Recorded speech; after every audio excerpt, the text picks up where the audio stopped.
with it. We know Hoon to be this mechanical. We know him to be this mechanical player, but it does seem like we have some fun facts coming up on screen. Absolutely. When you think you can't get enough of the Filipino region, you still see their influence everywhere. Fun fact for Coach Zico, he was a player in M1. I casted his game because he was playing for Onic PH together with Beloyski, Iakno, Delar, Oh My Venus, and as well as Wise, all of which have broken apart, and some winning world champions, the others getting very close. He was also a coach for NXP, correct? Yes. Right? Yep. And he's been imported over, so a lot of experience under his belt. We were talking about win strategies for the side of the Valley. I think you mentioned Hessa, definitely one of the most important players on the side of BurnX Flash. They like to kind of pocket around him in the mid to late game. They want to make sure that whatever his pick is, that's going to kind of dictate their play style throughout the game. So that's what, that's what I was wondering. Do they give up the carry? And that's what they did here, right? So there's more value for BurnX Flash in the Eve pick. Another hero who we've constantly seen picked up, has a pretty good win rate, and is just so objectively dominant, right? I mean, that's exactly why you pick her. And at the same time, kind of thinking about it, you saw that Kaja ban come out. That's the bane of Eve, so they do lock it in here. Meanwhile, on the other side, the Valley going to complement this carry pick so far with the Lapu Lapu, another very strong hero put into the XP lane. We've seen it work wonders for many teams. Absolutely, and I think, Fly Chicken, it's very much in his playstyle to really jump into that backline and really pose a threat to separate the front and the back, but not to mention that he has a very limited amount of time to make that impact, because Lapu Lapu doesn't scale as hard as someone like Blue, for an example, or the previous boring meta of Esmeralda as well as Uranus, but hey, we've moved on from those dark So glad. We haven't seen her at all. Yeah, Esmeralda. It's a happy, pleasure. man. It's great. I'm with Trex on this one. I'm very happy we don't have to deal with that nonsense no more. But that begs the question, right? Now, with Yves already on the table and Basic already locking into that carry, we're seeing that BurnX Flash is going to be locking in the Harith, who is very good against short-range mages, especially since he can push and harass at the same time.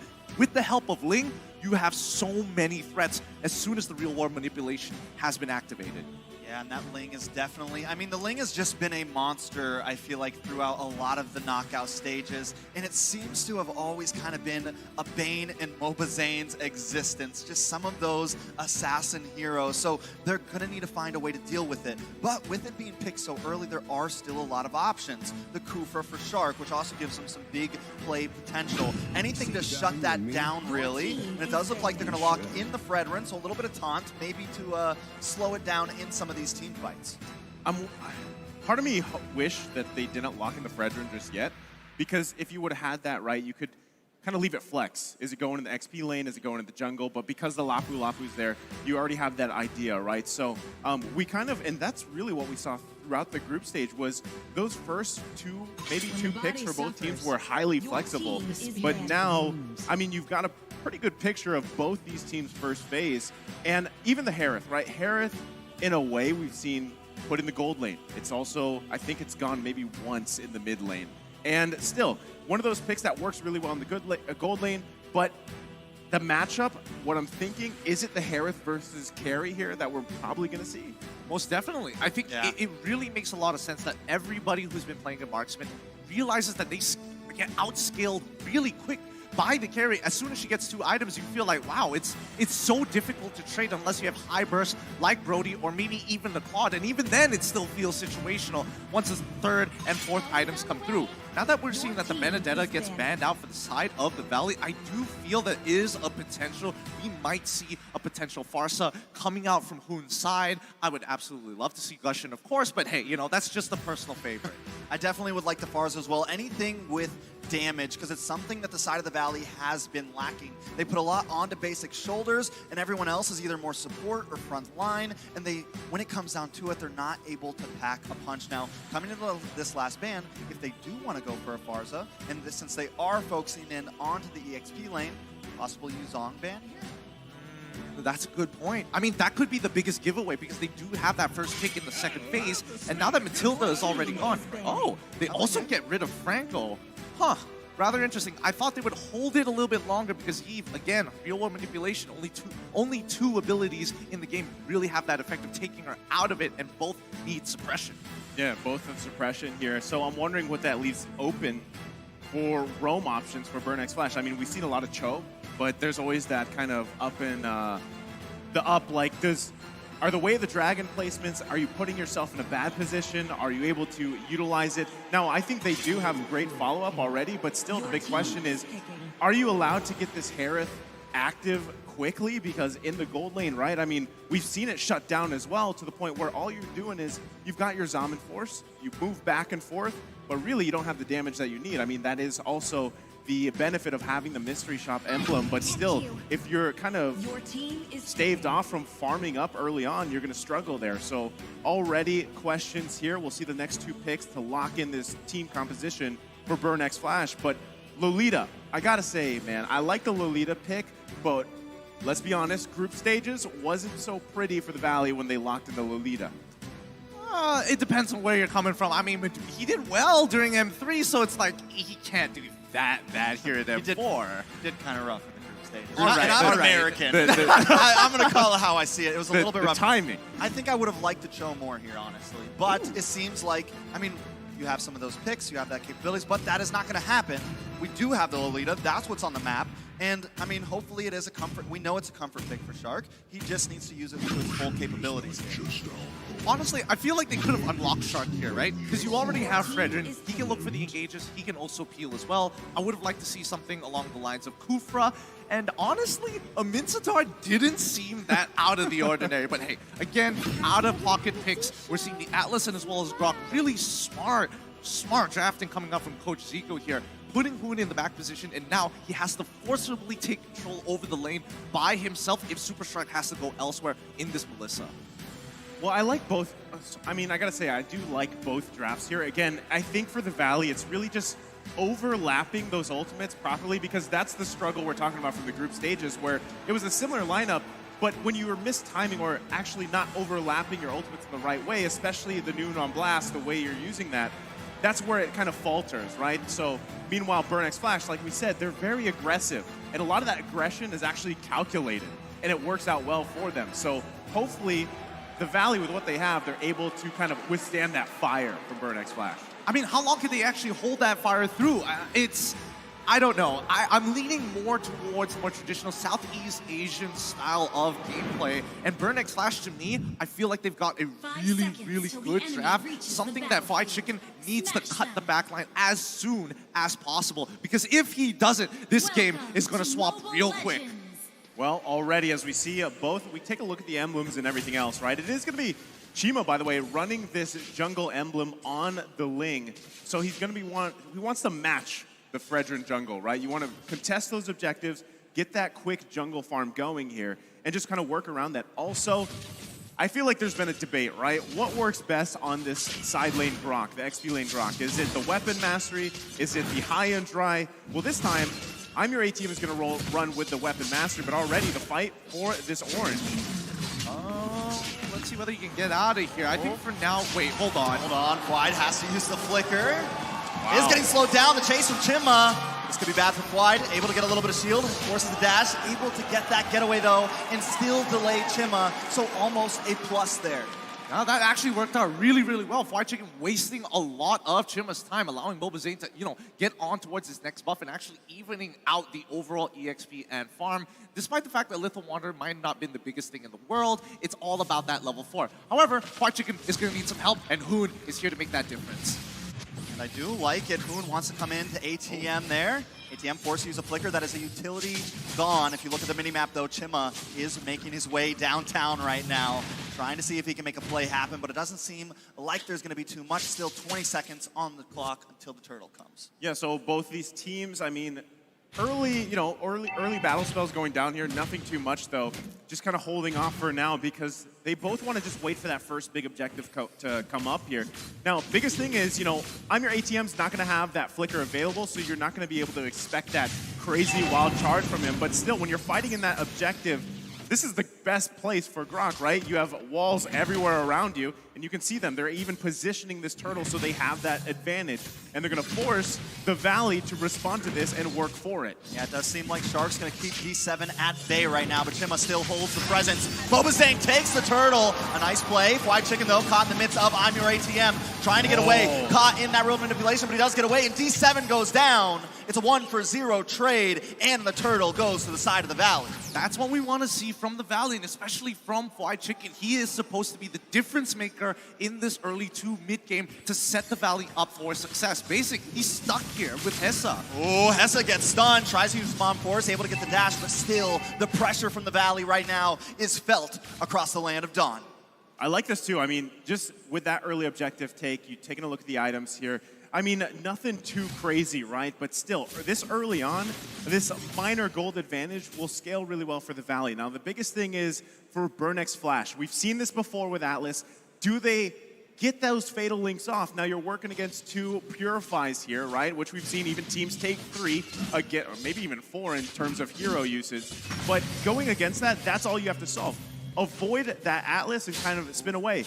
The biggest thing about carry, though, is if an Atlas goes towards you and you kind of use that Purify, you dash away, you shred tanks so quickly, and that can be really bad news here for Burnx Flash. They've got to play around that. Shima also has to be careful here as well. But already trades early on in the jungle, Mlbb not letting go at all.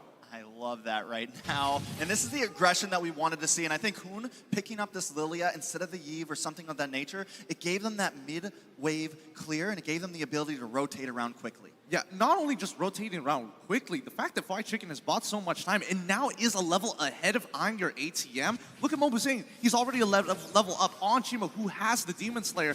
Again, you shouldn't expect that to happen, but yes, they were able to get that first turtle, but it shouldn't make that much of a difference. So I think the Valley most likely can start putting resources down onto the bottom side of the map to make sure that Basic get his farm and get his items fast. Take a look at D7, just waiting patiently.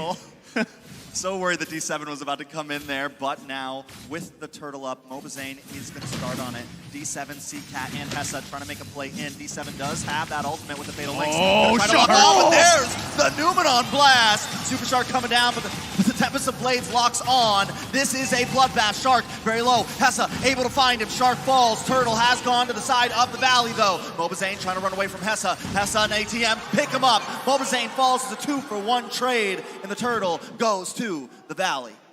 I'm a little confused there. I mean, I don't know if you saw Basic, but it looked like he could have helped out there towards the mid lane, but decided to run up towards the top side. But still, everything that just happened there, it was a great set with the Numenon Blast from Super Shark.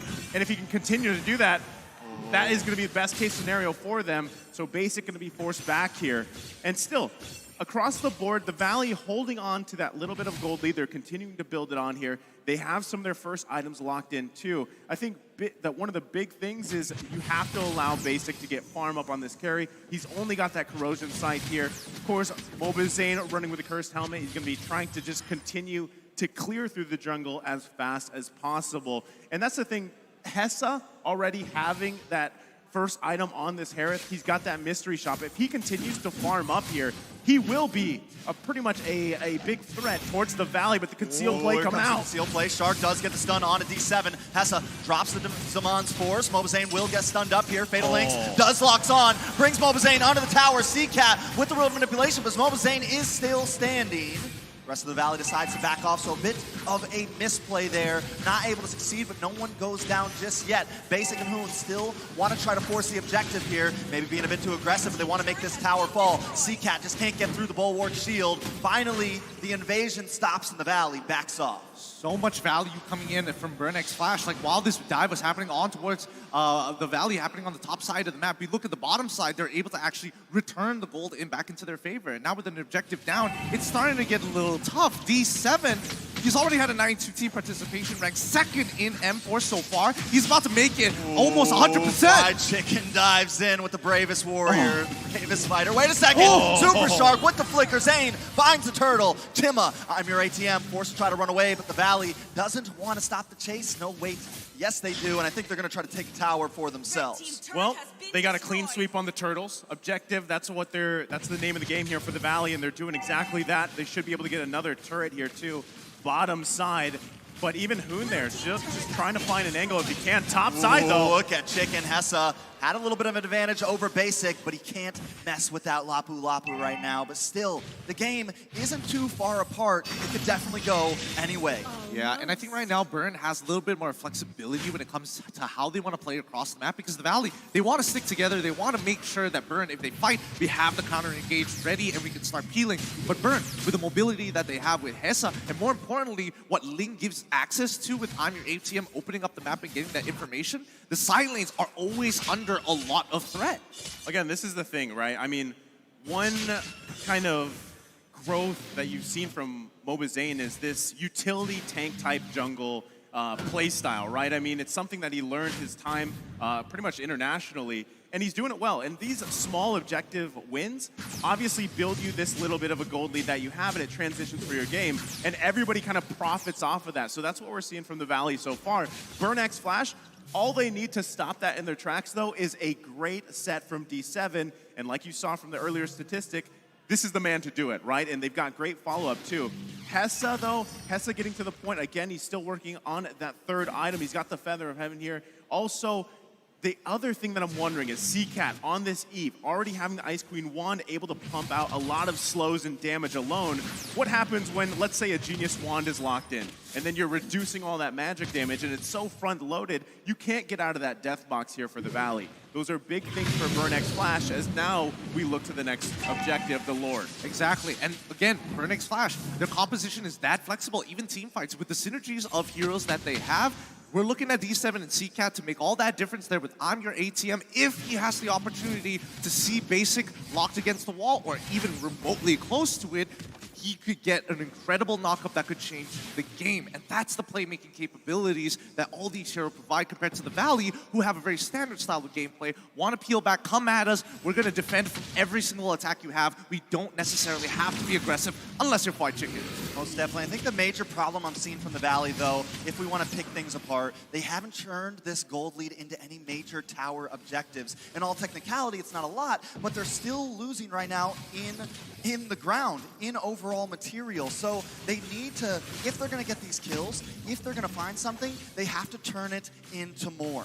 Well, I think a big part of that, again, is what Gideon just mentioned. You know, you really have to, it's almost, you rely on the new on blast setup if you can. Other than that, you're just trying to bait out ultimates from Burn X Flash, whereas Burn X Flash has, what, 3 options? Wild Charge, the real world manipulation, the fatal links. There's so many options here for them. So even with the lead that the Valley has, they have to be very careful how they go in. Chicken coming in, speaking of going in, but he gets knocked up. The Wild Charge takes out Fried Chicken. BAHASA picks up the kill. Now, by the Lord, Mlbb is trying to chip away at a D7, getting brought very, very low. Basic finds it. First kill for him. Chima with the Tempest of Blades, locks on to Basic, but Zane still takes the Lord. It's a 2-for-1 trade, but the Lord goes to the side of the Valley. Is that a fair trade, though? Hold on, still trying to go. Hesa wants more. They know they lost the Lord, but they want to take some objectives, so they take another tower away from the Valley. It's looking really good, honestly. And Burn, they understand their options. They really know that if we're going to execute, we might as well full commit. And the only person who can dictate the tempo from the side of the Valley is Fried Chicken. Everybody else is designed to bait out an ultimate or to slowly whittle them down so that they can fully commit to a fight. And Burn fully understand this. So I don't know what Coach Zico did, but he has prepared his team extremely well. Yeah, and taking a look at the items too. Hold on, they're still going here. D7, but the problem is they keep on focusing D7.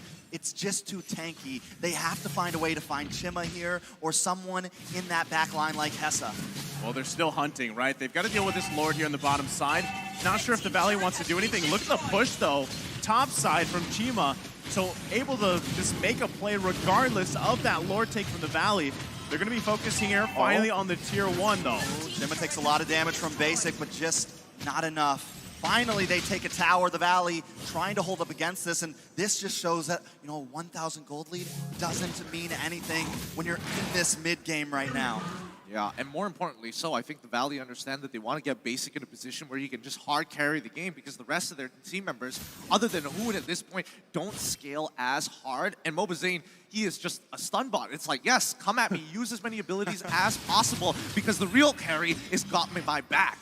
Yeah, you really have to rely here on Basic once again. And earlier, actually hold that thought. Chima does use the Tempest of Blades to get away, though, so no big action just yet. Okay, going back to the items here, right? I mean, so this is what it feels like to be in this chair, but still, The glowing wand, I'm telling you, man, the glowing wand is going to be a problem. He's already got 2 wands. I don't know if he's going to go for the 3rd. But still, the fact that CCAT has this, you have the death box, he's also running in pure rage, right? So this works out so well for him. He can whittle down the members of the Valley, and they can work around that. So the Valley, though, you saw them. Mlbb, stun bot, if you will. He has the Radiant Armor, too. So he's going to be that front line. You also have Fried Chicken and Super Shark. All he needs to do is land those Numen on Blast. And Lord advantage-wise, I mean, look at the Valley. The Gold Urn, it's not there for them to turret HP, though. They're still working around it, trying to get space around the map for them. Yeah, I mean, they have more material now at the very least, but now the items are coming in. Hessa getting his Holy Glaive. That in and of itself is nasty, and you have to be extremely careful because if you're looking at the Valley, you're thinking about itemization. Yes, I want to be able to protect myself, but then you have the Glowing Wand, the Genius Wand reducing my magic resist even more. This mid lane, I don't think this is going to break out into the fight until we see Basic starting to walk up with the rest of the team. But for now, the Valley needs to show as if they want to aggress, as if they want to take the initiative. Most definitely, with the Lord down to about 75% health, Zane will start that initiative. Chima trying to make his way up, but I'm your ATM. He's going to keep watching. Got to keep an eye on D7 here, hiding out in this bush, waiting to make that big play, but Basic and Super Shark as well, holding down the mid bush. This is a standoff. This will end big. This Lord could end up being one of the deciding factors in this game, but here comes the concealed play. D7 trying to come around the back, looking for something, but Fried Chicken does find Hessa. D7 locks on with the Fatal Links, but he still goes down. 2 members down for Burnex Flash. The Valley take the Lord and 2 members along with him. Nicely done. The turnaround is already looking so good. D7 couldn't find anything despite catching only 1. And did you see that? Exactly what we said about the Atlas. The downside there is you get there, Basic just dashes away, shreds you down, and you have no option, right? Again, even Super Shark being able to peel on this Lolita is working out great for them.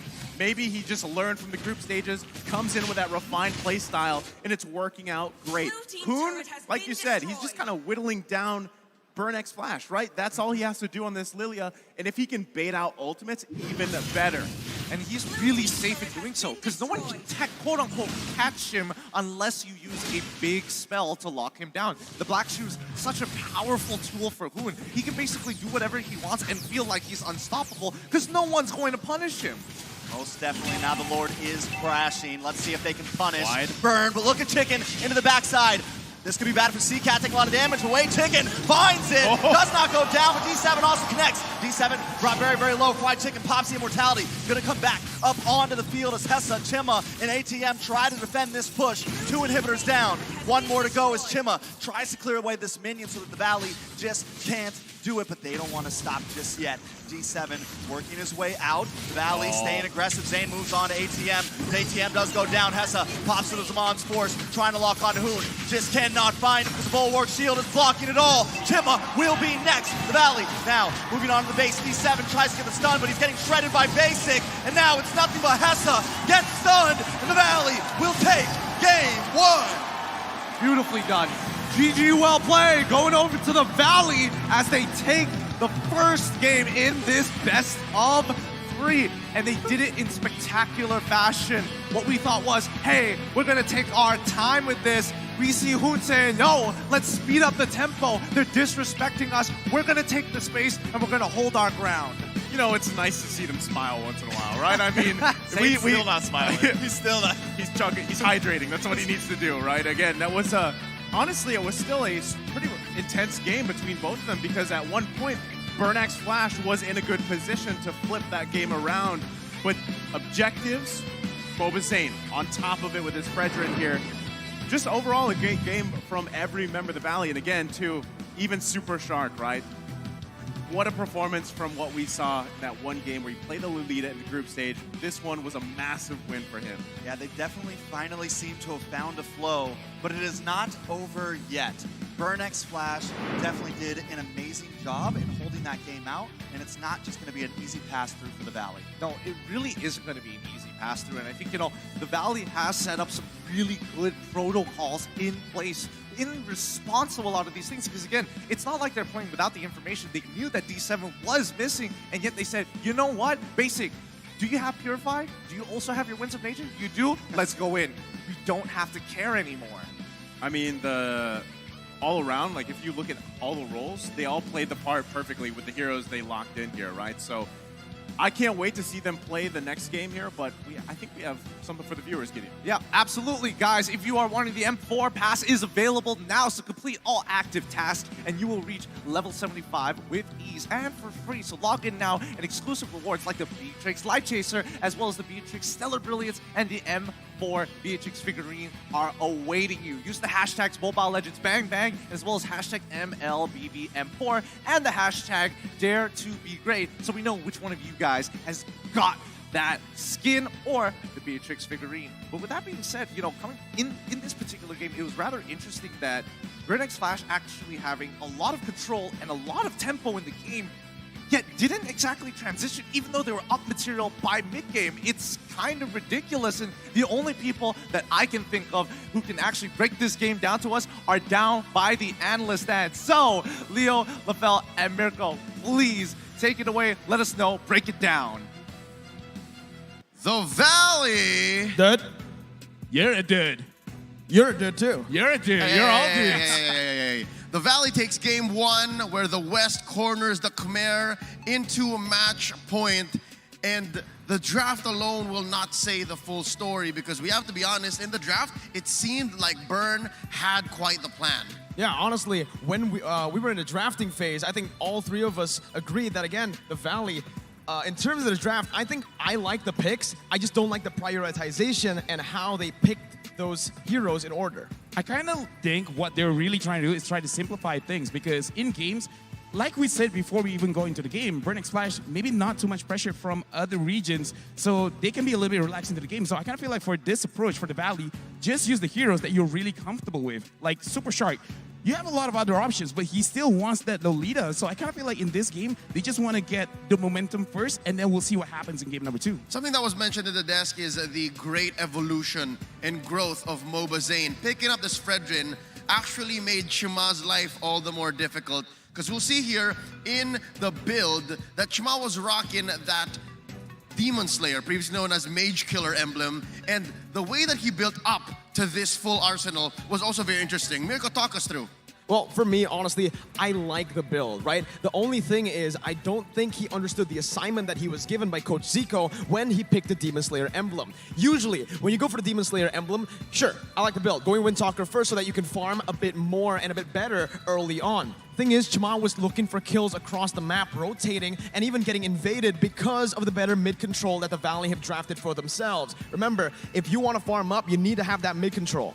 Yeah, and just to add a little bit more, because we look at the item timings as well, where his third item was the Malefic Roar, and the Malefic Roar has more value when the enemy has a lot more armor. But at the point when he was building the Malefic Roar for the Valley, only 2 people have steel leg plates. So at that moment of time, sure, the heroes naturally have a lot of armor, but not so much armor because of items. So at that moment, perhaps rushing the Demon Hunter Sword could have profited him a little bit more. Yep, the execution and the planning were off for Burnex Flash. That's why the Valley, with their, again, comfort picks and just all the more better communication and synergy, which has developed so much. They're so much better now compared to the group stage, just went over the top. About 16 minutes in this game, and the Valley was just running circles around Burn. I think it's safe to say that the Valley were just sticking to a plan, and it was always Burnex Flash looking for that angle. And I think they were a little too creative, a little too ambitious in that point. That's why we're looking at these numbers like this way.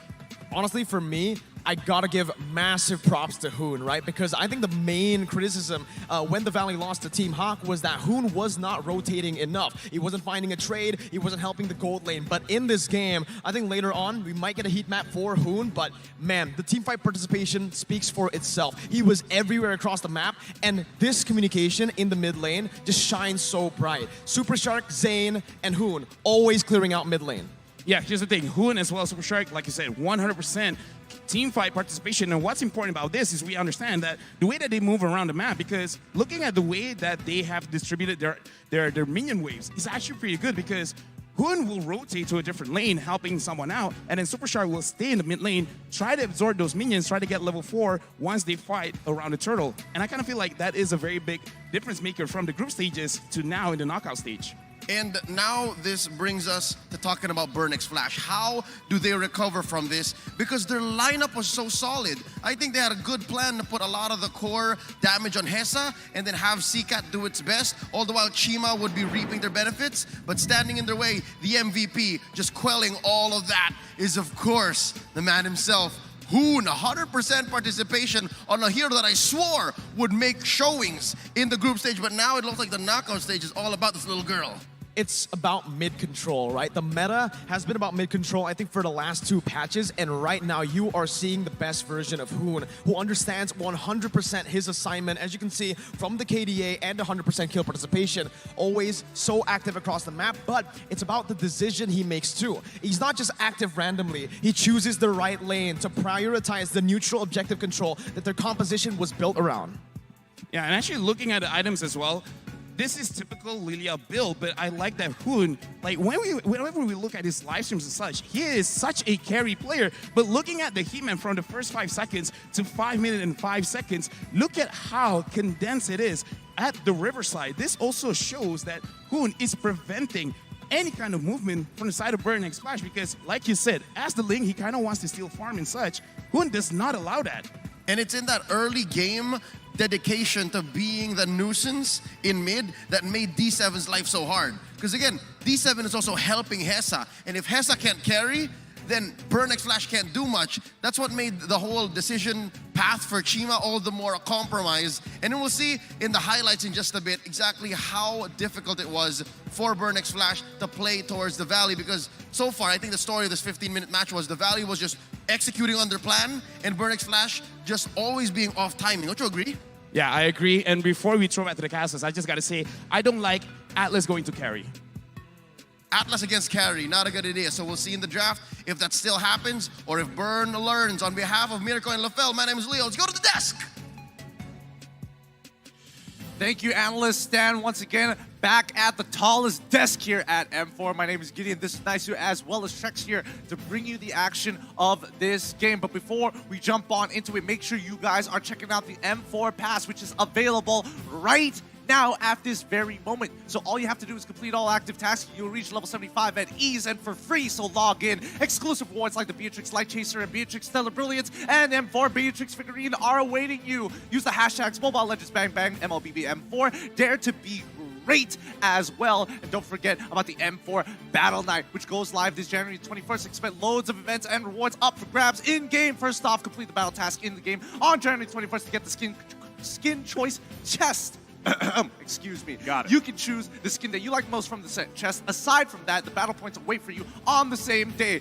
Play matches, and you'll get the team star protection for 3 matches, double star raising points, double protection points, double EXP, double BP for 5 matches, and we're not stopping there with the free access to all heroes and loads of epic skins will also be available that day. So save that date, log into the game on January 21st, enjoy the match, and win tons of rewards, and let's celebrate the M4 World Championship together, including your friends, as I eat up these ads. Boys, game number 2. What are we looking for and possible adaptations? But before we talk about game number 2, you're my favorite person that does that. Thank you. I mean, Impressive. It's like you're play-by-playing it. It's like it's like the longest team fight ever, except you're giving it to him the M4 pass. I love ad spiels. What can I say?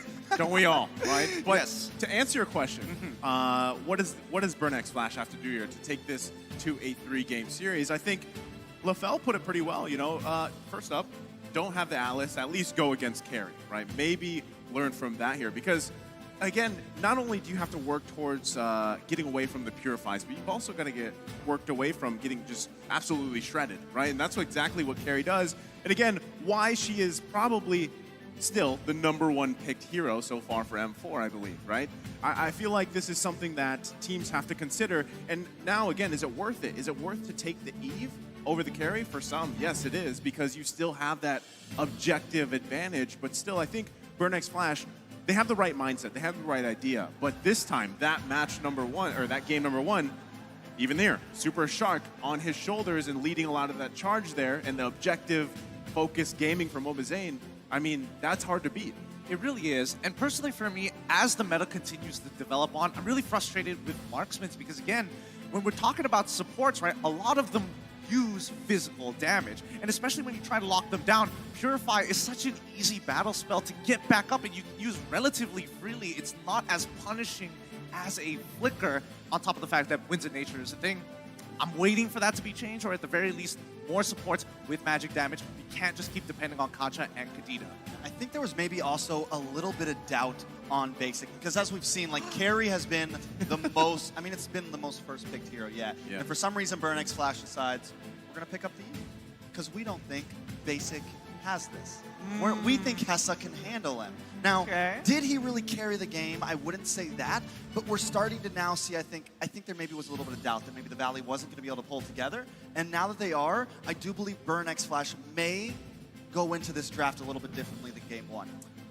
I think one of the best things they can do is still, regardless of what they think about basic, you can still put pressure there in the gold lane, right? And maybe that's the marksman versus marksman matchup, because Hair still works good. And as we take a look at the hero pick recap, I mean, look at the damage though too, right? The damage coming out from Hoon. This is kind of a surprise, right? This is a surprise from Lilia because it's not something you really expect. The clear is there, but still, when people pick Lilia, they're thinking, well, you got black shoes, you can bait out a lot of ultimates, but are you expecting that kind of damage as well?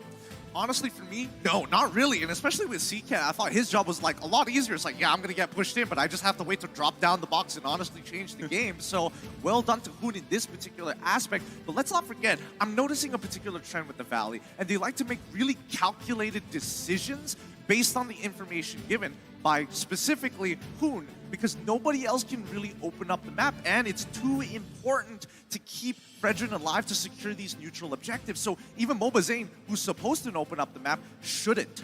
So maybe that's the answer for Burnex Flash. We need to actually focus in on Hoon.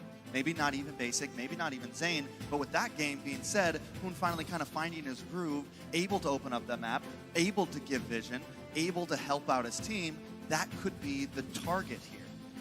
Honestly, I want to take it a step further. Why not deny information? Instead of just focusing Hoon, let's target Shark.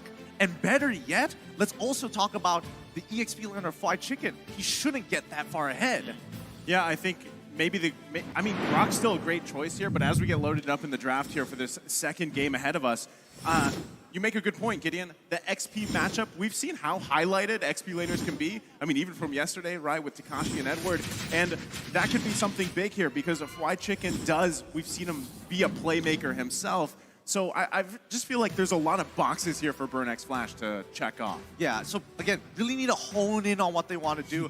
I don't mind if Mlbb is playing the Akais as well as the Fredrins, because again, as soon as the ultimate is down from the Akai, then you can look for those bigger punishes. So now the real question for Burnex Flash, can you have information deniers? Natalia comes up into mind as well. Kadita, having the threat of existing is way more important than actually having to execute a play.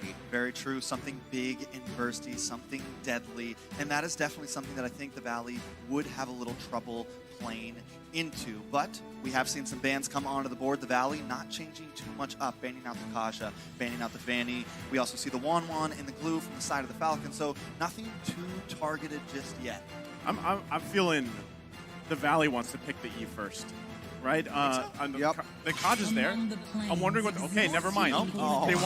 They want to ban it, right? Because I was gonna say if they don't, then they're looking to prioritize the carry. So now the ball's in Burnex Flash's court. Do you want to actually leave the carry open here? They took out the Wan already. They could ban it out, but if they don't, there's a high chance that it does go in the hands of the Valley. No, that is very, very true. I think, for Burnex Flash, they could purposefully just let the carry through, only to have a potential counter pick later on. But even then, it's still rather risky for the later stages of the game. So personally, for me, I would just get rid of the carry, take that option away, so that people like D7 can actually start playing the game with harder tanks that like to initiate. Oh, but they decide to ban out the Joy instead. So yes, high pick possibility with the carry here. There she goes. I know that voice anywhere. I feel like a lot of people at this point know that voice. They're just like, yeah, that's carry locked in. So again, I feel like Gideon, off the top of your head, what's a great way to counter into this carry? Now you know that it's going to be shredding things down, and if it comes online, it's really hard to deal with. Personally, for me, I'm thinking about people who can push the waves and really threaten her. Valentina is already a good choice. The Lapu Lapu, rather interesting. I would have preferred to see what the support pick was going to be. I feel like Burn X Flash is putting a lot of emphasis on seeing what the enemy is going to do first before locking in their support. But at the end of the day, when you're thinking about the mid lane matchup, yes, Valentina is going to be great, but then you have people like BAHASA, for an example, even the Melissa as well. The Lilia is always so value in terms of just hard pushing waves and forcing the Valentina backwards. So then you force it into a 2v2.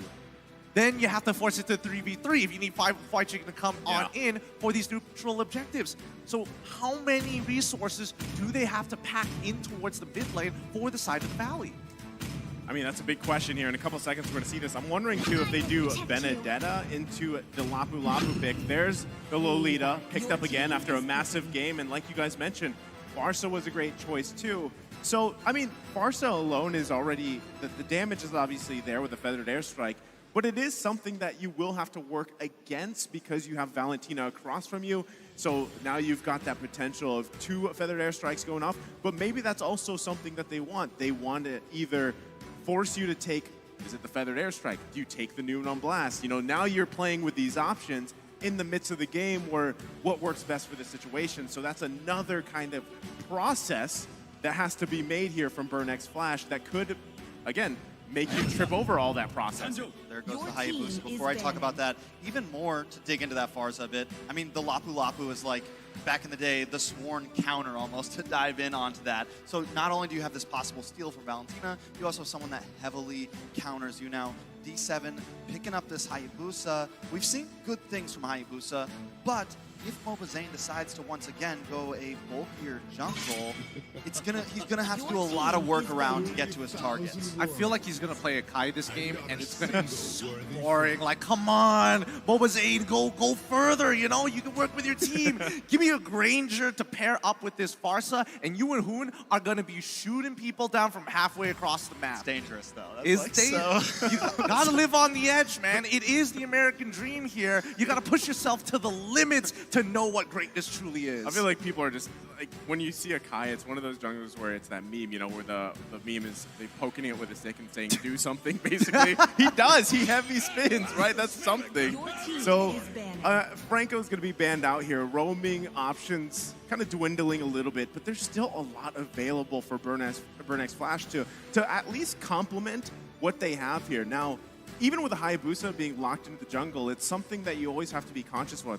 I mean, typically we see Hayabusa Ling matchups, but I'm not betting on Mlbb to play the Ling, right? He probably will default to maybe something more utility-based, like you said. Aside from the Akai, we've seen Barrett's come up a lot. That's also why the Martis was banned here, because that is another kind of utility, very hard to catch jungle with the way that his kit works. So I'm wondering, does Burn X Flash use another ban to target the jungle here? It's going to be the Fredrin, so pretty much is. Yeah, no, I think it's great that they're banning at these particular jungles. The Fredrin, of course, because again, Hayabusa is like, oh, I'm going to try and one-shot you. Oh, I'm taunted and I'm going to get one shot. Not the most fun in the world. Same thing goes for Martis, especially if you can land the Shura's Wrath. As soon as you get stunned, you're in a lot of trouble. And Super Shark on the Lolita is rather frustrating with his charge, so might as well minimize the problems as much as you can. But if we're talking about bans for the Valley against Burn X Flash, what they're missing right now, support options. They got rid of the Franco. Your team is picking. Wow, okay. They got rid of the Lunox. They got rid of the Lunox. I haven't seen Lunox in like, what, how many seasons already? 2, 3? But then again, I'm from Malaysia, so I see it randomly. I've heard that Hessa has picked up the Lunox Stone Golden, like, in past, not here. I've heard it is like a hot pick for him, right? It's kind of the same. Yeah. I mean, she's popped up, I feel like, a couple times here, but even more so, regardless, it's something that you don't expect to be banned, because even if it's picked up, you still have a way to work around it, aside from, you know, the burst that she brings. But meanwhile, the next pick for Burn X Flash is the Grok here. And we've seen this work, and it hasn't. But take a look at that heated quote, by the way, from Mlbb.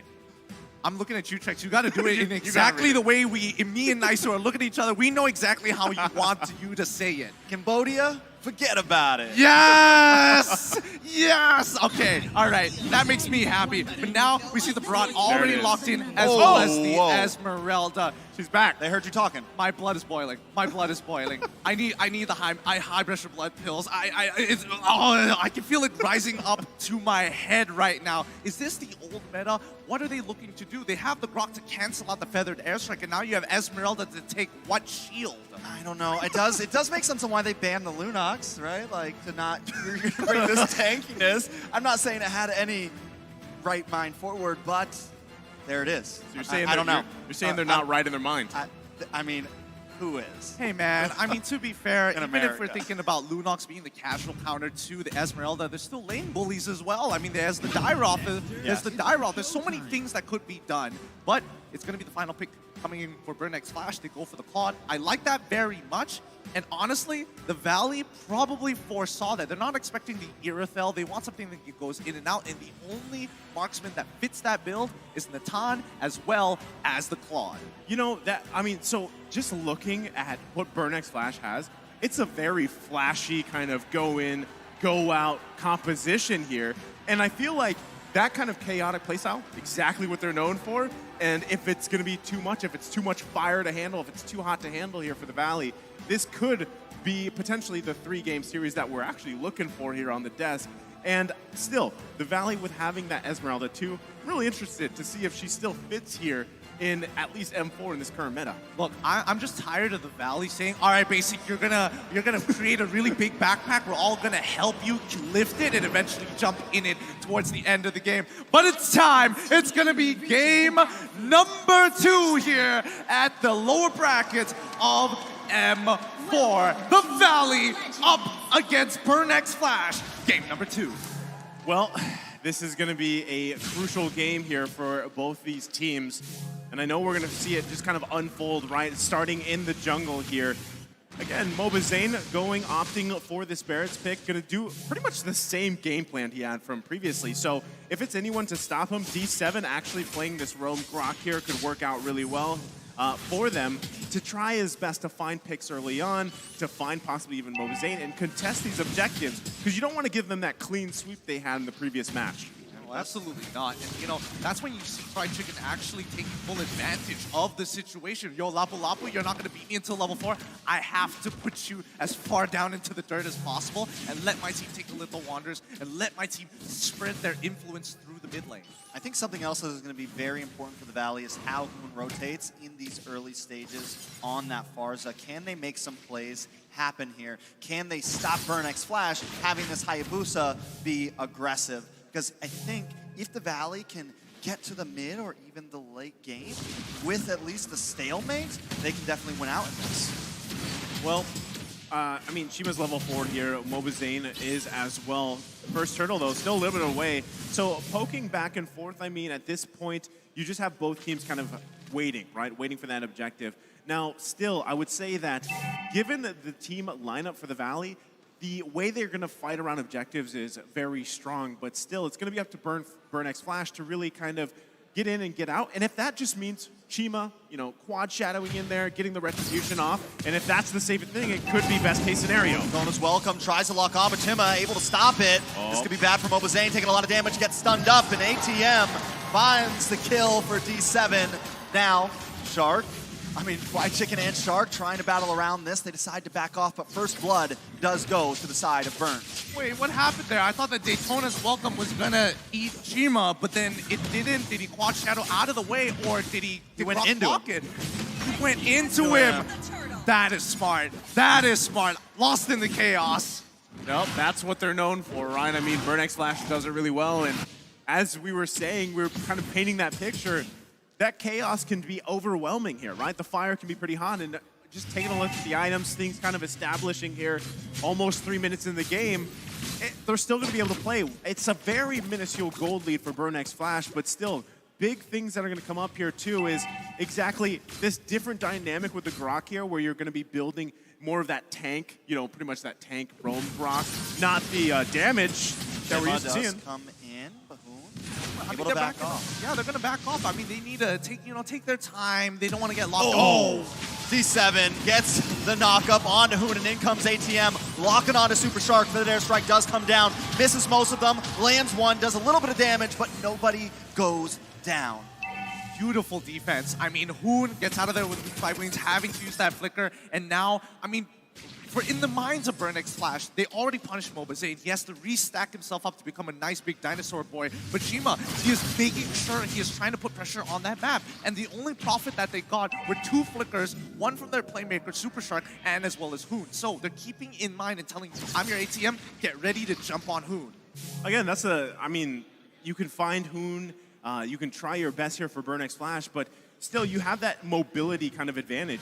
This is very finicky for them, especially with Chima on this Hayabusa. You've got Hessa going in with the BMI. Blazing Duet gets out. So I feel like that's a big challenge for the Valley here specifically. And on top of that, again, the dynamic changes with what ultimate CCAT takes, right? And what he decides to throw at the Valley here. Still, it's a very objective focused game for the Valley, and that's kind of your game plan the whole time, because if you're trying to fight Burnix Flash face to face here, you're gonna get your ankles broken basically at this point. So next turtle comes up here. We'll see if they find the positioning and the space that they need to take this next turtle. I'm seeing that I'm Your ATM is missing his ult. It looks like he may have tried to get into an altercation with White Chicken, but it seems like nothing came of it. And the same can be said. Jima, he's lost at least 50% of his HP. I don't think anything's going to be happening here. This is like a very awkward wet noodle fight. Yeah, CCAT has taken that feathered airstrike though, so we need to keep our eyes open for that. And down it comes, trying to zone Hoon away. Mlbb is close to this turtle right now. Chima also trying to fight it out, but White Chicken takes out CCAT. Chima able to take the turtle though. Hessa now trying to move on. Hoon does fall down. White Chicken on the run along with Super Shark and Mlbb, but it seems like Burn Flash doesn't want to let this up. Mlbb now coming out with the Katona's welcome. Locks on to D7. Chomp, chomp into the wall, and down goes D7. Shark force use the flicker as the shadow comes in. Chima looks for it, can't find it, but still a fair trade for both teams. Oh boy, I mean, I would still say that Burnix Flash still came up on top. A lot less battle spells being expanded, and now a big window for Burnix Flash to actually punish White Chicken now that he doesn't have his flicker. All he has is the Falling Star Moon to get out of tough situations, which can easily dealt with Chima's OP Shadow Kill. I mean, even taking a look at the items, it's still, again, it's pretty even across the board here. Still action. Oh, Hoon with the feathered airstrike. Chima goes down. D7 does find the knockup onto Hoon, getting that stun, but basic, getting aggressive. ATM will fall. D7 forced to use a flicker, trying to get away, but now the Valley are starting to take control of this game. Well, and with that, right, the minuscule gold lead that was in favor for Burnix Flash is gone here. And like you said, the backpack has started, right? It's going in the basic here. He's going to be able to grab that bottom turn on the bottom side. And still, they're working. They're putting pressure. Most definitely D7 trying to keep them away. And one thing is, we were worried about that Esmeralda, but White Chicken is coming through. Yep, he's doing a really good job. And especially, I'm pretty sure he's like maxed out his average by now. At this stage, he's traded so often, and this is the first time we're seeing it. Look at Hoon. He's absolutely just frustrating and pushing Burn back, but this could be the counter attack that we're looking for. D7, keep your eyes on him.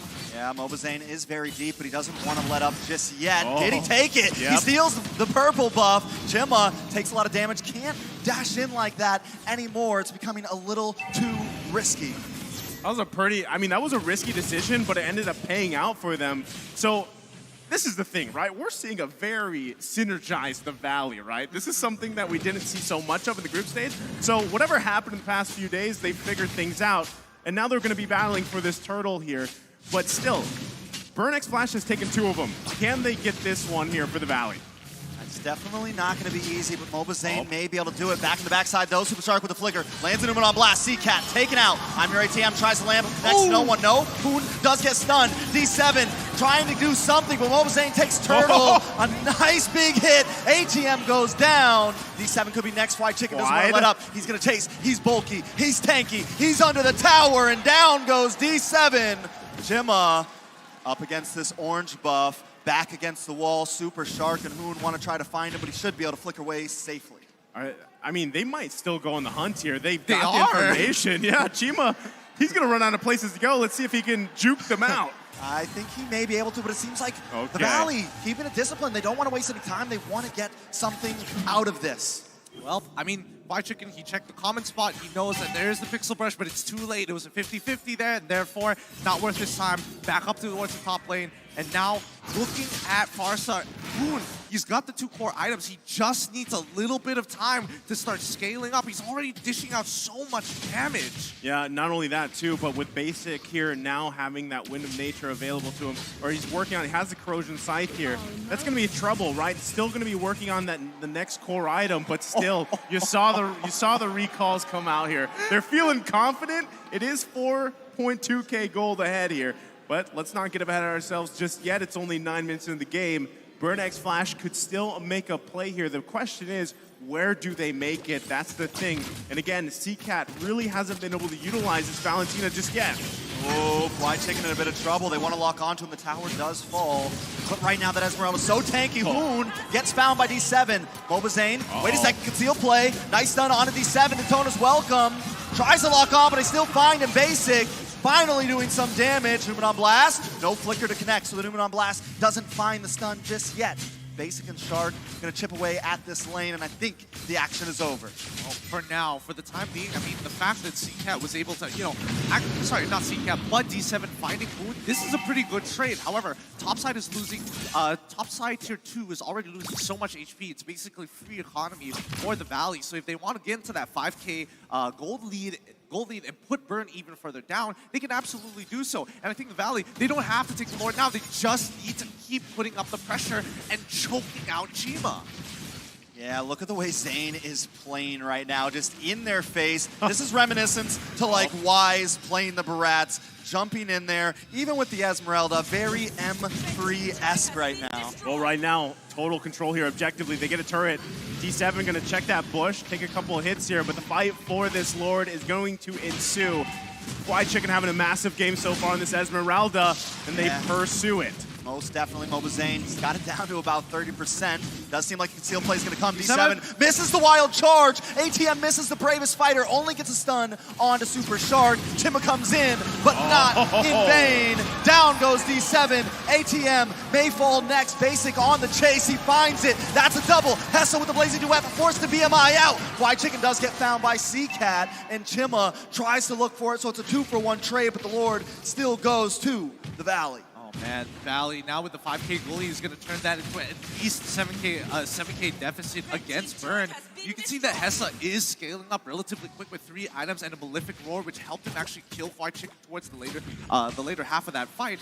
But you have to admit that as of right now, D7, he has to use his flicker to close that distance. He had a good angle, but he could have guaranteed a hit had he just flickered forward. He's greeding out on his battle spell. Now the Lord is coming in. Zane and Shard trying to hold down the front side. Hoon does not have that feathered airstrike, so he's not going to be able to help this siege effort. Down goes the Lord. Not too much material for the side of the Valley. So very disciplined, right? The Valley here, they got a nice, comfortable gold lead. They're going to be taking the resources as well from Burnex Flash. Meanwhile, you got Fly Chicken walking that wave on the bottom side, looking for another turret here, opening up the map further. Can Burnex Flash defend against this siege? Ooh, there goes Hoon with the feathered airstrike. ATM taking a bit of damage. They are able to open up the map a bit. And here in a second, with Fly Chicken cutting this lane, that should be another free tier 2 tower. Let's see whether, I mean, the outer turrets are basically gone at this point, and the Valley, they're very confident once they have this lead. They know that Burn can't really do too much about the situation, and D7 has to really be careful with his power of natures, because as soon as his immunity to crowd control disappears, the Valley will jump upon him. So I think at this stage of the game, the Valley, let the waves push on out. Come on out of the base, and let's get into a brawl. And I mean, even looking at the items, like you mentioned, you know, with Hessa having those 3 core items, he's got the Demon Hunter Sword, he's got the Golden Staff, Malefic Roar here on this Claude, and also CCAT had the Numenon Blast. Not sure if he's still holding on to it, but if they can get that set up, whether it's in the base defense or not, if they find 2-3 targets, it's overlapped with a great Blazing Duet Wild Charge combination. Burnex Flash isn't out of this, right? Despite that 5.7k gold lead for the Valley, they can set themselves up here for success, but what we've seen so far is the Valley not allowing that to happen. Here comes the conceal. Possible conceal play. It might be in vain, though. C-Cat able to flicker away. Keep our eyes on Hessa, though, hiding out in this bush. B7 goes down. Hessa comes in with the Blazing Duet, but a nice winter Truncheon from Hoon. Down goes ATM. Next will be Chima. Will has to get out of this. I don't think so. Force the flicker. Wow. And he falls. That's a maniac for Basic. His first one in M4. Now they're going to try to close the distance here. Burn X Flash on the ropes. Oh my lord, nothing gets past White Chicken. He saw that right at the very edge of his screen, the Blazing Duet. He foresaw it coming and immediately turned 180 around to deal with the problem. And now, this could be it. This could definitely be it. The Numen on Blast does not connect, but they're going to be able to clear these waves. The Valley with the chokehold over Burn X Flash right now. Burn X Flash coming out of the base, though, trying to defend, and it looks like they will be able to do it. The Valley keeping it disciplined. They're going to go for this Lord and try to finish this off. But wait a second. Chima coming in. I'm your ATM with the bravest fighter. Gets a nice flicker. D7 comes in as well, but still not enough damage. Mobazane gonna get the Daytona's welcome. Burst him against the wall, and I'm your ATM will fall. Now, back to the Lord. Oh my goodness. What's so unfortunate about this play is the fact that Burn had all the right ideas, executed as best as they can, but with an 8.7, 8.8K goal lead now, and they've already hit the 42, gone past the 42K mark. They're just literally one item away to making a difference in that fight. I mean, it shows, right? It really shows in itemization for the Valley here. And that's what we see working so well for them. So they just secure themselves a Lord here. They're going to be getting ready for this Lord push. 10K gold ahead here. Burn X Flash is going to have a defense of a lifetime. And I'm not even sure if C-Cat has an ultimate just yet with IMU. But as you said, Gideon, the backpack in full force here for Basic, but it's not even just that. I feel like everybody's got their own pack here because Super Shark, look at him, he's massive. 0-0-12 on a Lolita again for this match. And Fly Chicken, the big question mark, does Esmeralda still work here? It obviously does. And he's such a good distraction. That's something that works great for Esmeralda, and they're playing around that here. Not to mention Mobazane is also a big, huge dinosaur, and now they get ready for this siege on the base. Most definitely the Lord creeping its way in along with Mobazane. Keep our eyes on Hoon as he does drop that feathered airstrike with the flicker to bait out the bravest warrior. Basic gonna shred down I'm your ATM, and this could be it. Down goes Chima, and down goes Burn X Flash. C-Cat, the last one standing. The Valley gonna bring out the recalls, because tonight the Valley will not burn. They will go forth as Burn X Flash is going home, sadly. They have done it. The Valley continue their championship run from the lower brackets. They move on to deal with their next opponent. A breath of fresh air, but GG, well played. A 2-0 victory to the Valley, and our hearts go out to the representatives coming in from Cambodia, Burn X Flash. Man, oh man, I'm sure there's some people in the chat right now type in the Valley dude, because that was a performance and everybody loves to see it. It's tough to see Burn X Flash here going home, but they put up a fight. They tried their best here, and unfortunately, it just wasn't enough against the Valley. Definitely a wonderful game from both players. Even from game 1 to game 2, Burn X Flash kept their composure. There was a lot of moments where I felt like they could have taken that back, but in game 2, the gold lead just became too much, and in the meta right now, that can spell victory. It really does. It's so brutal, but they played so well. They had their time to come together. It's time that we throw to our analysts and break this down.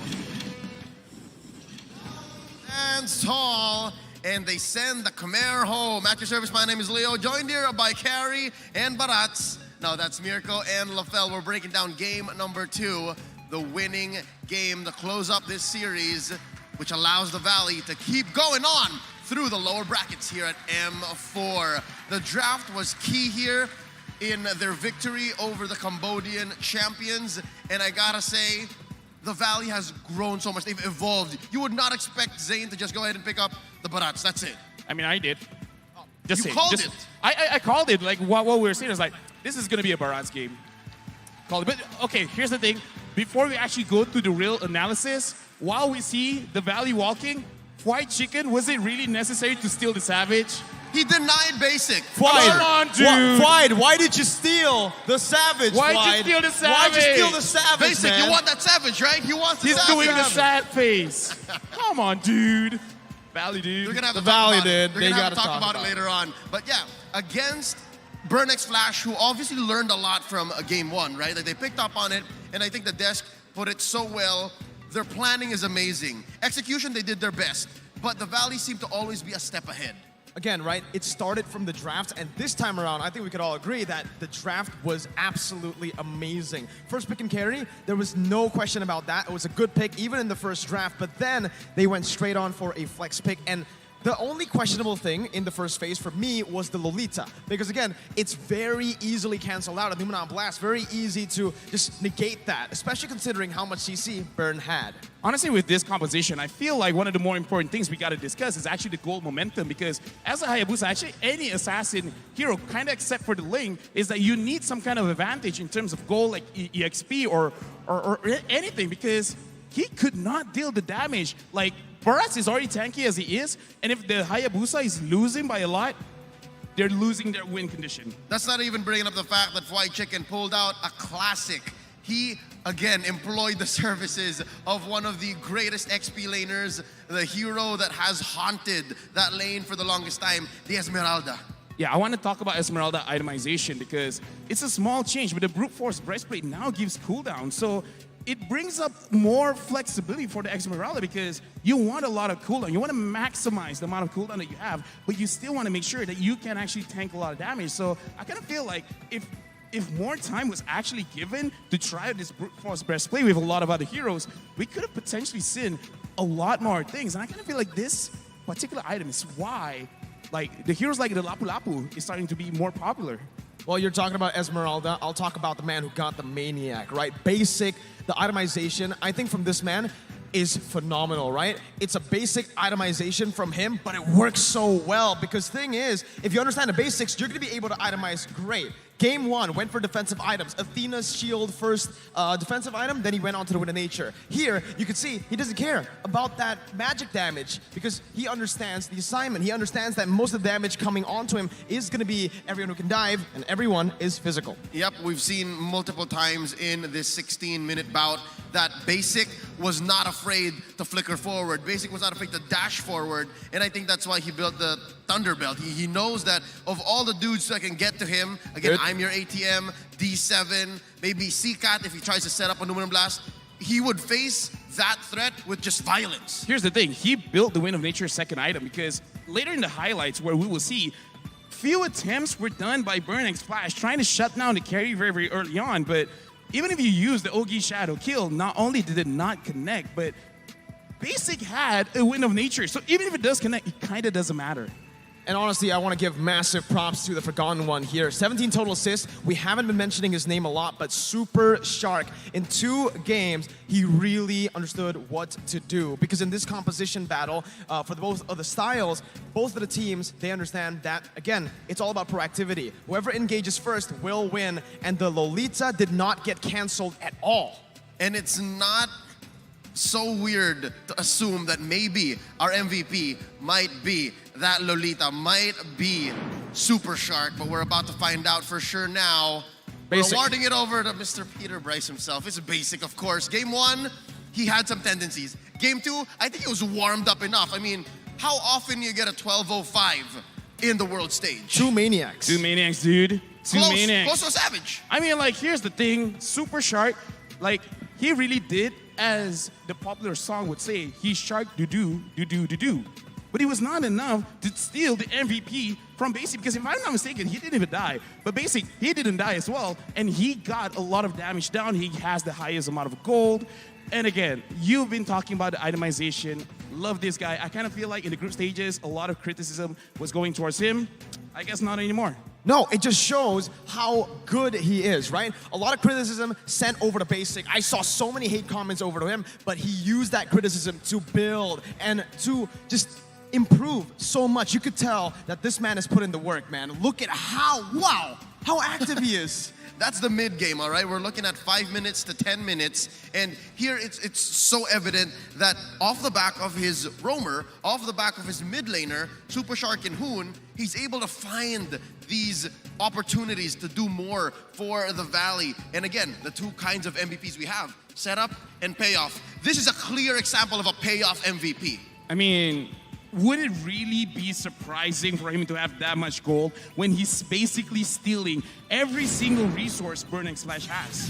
Basically, he played well. Well, no, he played great in this game. And you can see, again, right, in these team fights, there were a lot of it in the first game where Burnix Flash were actually able to find the better skirmishes. Why? Because the Valley has used most of their resources onto the main objective for them, which is the neutral objective. And that's the reason, right here, you can see just a difference in mindset, I believe, for both of the, or for all the players. Some of the members from Team Valley wanted to fight, the others just wanted to secure the Lord. But finally, when they understood what they wanted to do, they had one voice, and it's to go in. When they did that, you could see that they just did wonders. Yes, this is game number 1. We're moving over to game number 2, where the Valley had, I would say they have the number of Burning Splash, because in this game, I want to talk about White Chica because he's popping on, bringing up that Esmeralda. He's really pushing everyone away. And look at the Hayabusa. It's not like he didn't try. He tried so many times, but every single time he goes in, he dies. And Basic is so fast to be very, very aggressive. The moment he sees someone tries to attack him, he will attack back. I kind of feel like that is one of the hardest things for Burning Splash to do because it's so hard to catch the Valley off guard. We've seen the Grok using the Conceal, trying to catch anyone. He really doesn't care. But look at this, Maniac over Maniac. Basic is too fat. Basic is doing too much damage. Watch it. White Chicken, again, we gotta relive it, right? That final kill, that savage steal. Could have sworn that he did it on purpose. Come He on, looked man. at Basic. I could have sworn he looked at Basic, much like this, said, no, not today. I know it's the world stage, but nah, fam. Nah, fam. Nah, I mean, dude. He used the Falling Star Moon. He wanted to steal it. I mean, that must have just been the call, all right? From Hoon or Shark, they're just saying, end it. This is the world stage. This is our sweep. And again, this is our game. Congratulations to the Valley. On behalf of LaFell, on behalf of Mirko, my name is Leo. Thank you so much to the desk. Let's throw it over to our hosts. They're with the Valley. Mara and Clara, what you got? Thank you, our caster, our analyst, and here we are, Mara Clara, with the winner of the Mastery, the Valley, with Almost Savage. Almost Savage. Okay. I'm sorry, Basic, that's the closest that you're gonna hear. Savage, just right here. Okay, how do you feel about White Chicken stealing your thunder and taking that Savage from you? Arr. I think it's fine. I think. Really? Okay, so that means I wanna. I think- If you're saying you think, that means you're not sure. So Yeah, I'm not sure. I want it to be fine because you're my teammate. But okay, in all honesty, what do you want to say to him right now? No, a win is still a win. A win is still a win. Okay, why did you do that? You guys were winning anyway. I was just in the zone. I didn't mean to. I mean, you know, when anyone gets a maniac in rank, you always have that thought in the back of your mind, like, should I steal it or not? Oh. And I didn't want to, but maybe that thought overpowered me. Okay, so you just gotta do it fast enough, Basic. Almost. But two MVP not good maniacs. enough. Yeah, but you came into MPL ID last time, right? And you guys say that you want to play in M4, and it's happening now. But what is your next wish or hope for this M4? Maybe Void or Mobazin? Beat champion? Or beat I think we'd be someone? happy with, of course, maybe top 4 would be a good goal to set, but of course, we're trying the best we possibly can, no matter what that might be. Mobazin, is that you? Oh, just the top 4? Is that you? We would like to be champions. We'll do the best we can. Maybe we'll be champions, maybe we'll be top 4, top 8. We don't know, but we'll try our best. Okay, whoa, this is a... But to get humble. I'm feeling a Mobazin. different Mobazin right now. Speaking of, you didn't get a chance to talk about it here in the world stage. When we were doing the live draw, you said that the group stage will be an easy ride. But what happened there? Because it wasn't a desirable result. You finished 3rd, but we know you can do it. I mean, we know that you're honest, especially now with your opponent. You said Cambodia, forget about it. And you swept them exactly the way you thought it was gonna go. What happened between the group stages to now? Was there a struggle? Tell us. Well, before the group stages, we were actually playing pretty good. I think it just wasn't our best performance. Something about the stage, just the games. We knew ourselves that we played horribly that day, and we have a lot better to offer. And we tried our best today to show it. It was more of the stage. Was it overwhelming how big it was? Was it the crowd? What was it? I think we had to work on stuff too, besides the outside interferences. The drums are pretty annoying though. The drums. Yeah. So you don't know if it's your heart, if it's your heartbeat or the drum beat. Boom, boom, boom. But yeah, after this, you're gonna face the representative of Malaysia, Todak. How do you feel about facing Todak tomorrow in Best of 3 series? Yeah. Can we do it the Mobazane way? Yeah, Mobazane. Mobazane way.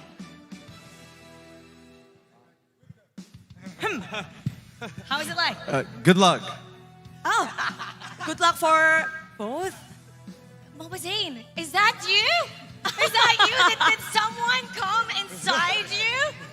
Okay, we'll give you another chance, okay? Take two. Todak. 3-0. 3-0.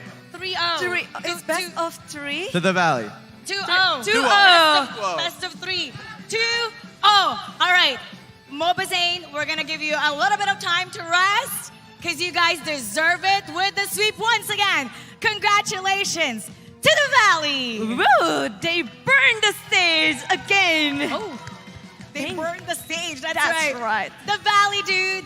Go ahead, you guys. Thank you so much. Rest for tomorrow. Yeah, Clara? just take it with you. It's a souvenir. You can take it with you. You Merchandise. deserve the mic. You Thank deserve you, the mic. Clara, that was really amazing. I mean, Yes, that's right. people know Mobazane to be somebody that is honest with the way they feel, and they were able Look at to them. prove what he was talking about with Cambodia, and now they can forget about it. Okay, they forgot about it, but their journey gonna start again tomorrow, and it's gonna be a long journey. But our journey will be long as well because we have Best of 3 last match. That's right. It'll be the Malvinas Gaming versus Occupy Thrones. So don't go anywhere. Mlbb Mobile Legends Bang Bang and for World Championship, we'll be right back. Stay tuned.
You live only once. For once, leave the comfort zone and raise yourself up.